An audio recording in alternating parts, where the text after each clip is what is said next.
this as he explores the spiritual tradition of yoga as it has been practiced and refined for thousands of years in India. Now, what I'm going to be talking about this morning is yoga. And the idea of yoga is already given in the name yoga. It comes from a root, yug, that means to yoke. Yoke something to something else. And what is being yoked is our ego consciousness, the aham consciousness, to the source of consciousness. Now, just as the idea of deity in these perennial traditions greatly differs from our idea of deity, so does the idea of consciousness. In speaking of deities, in the terms that are proper to these mythologically grounded traditions, I say the deity is a personification of the energy. It's a personification of an energy that informs life, all life, your life, the world's life.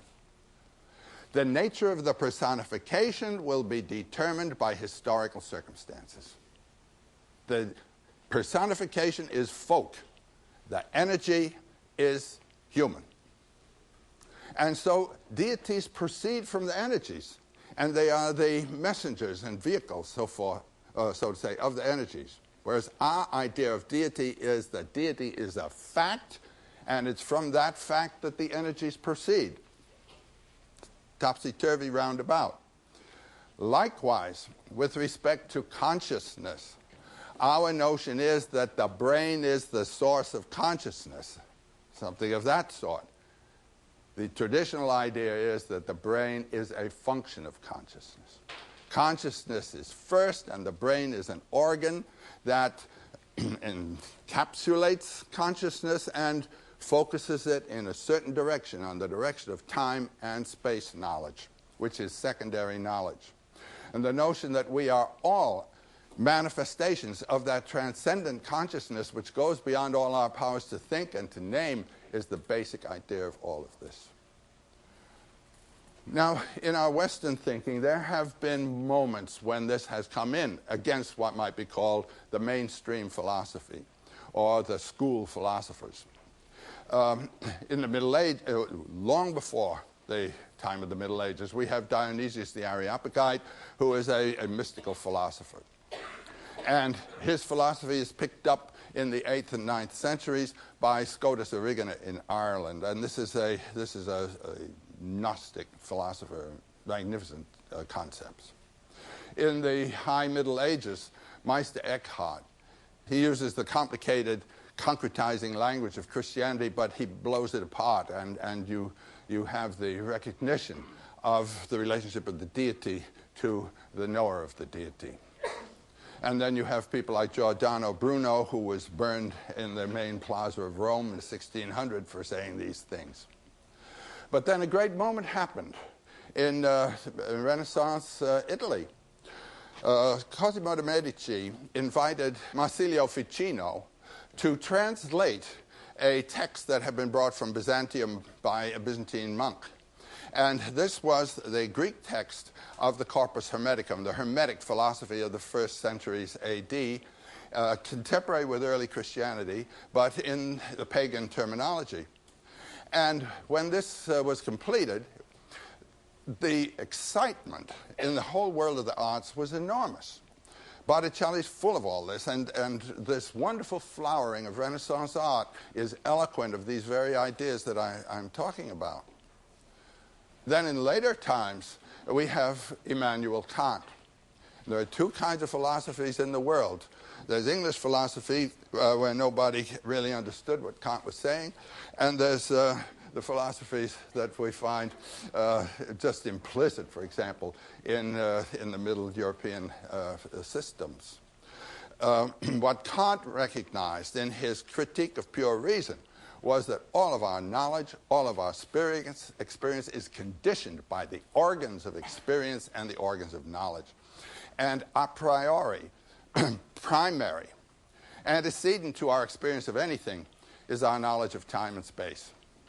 Everything comes to us in a field of time and space. And in that wonderful paper of his called the Foundation of Metaphysics,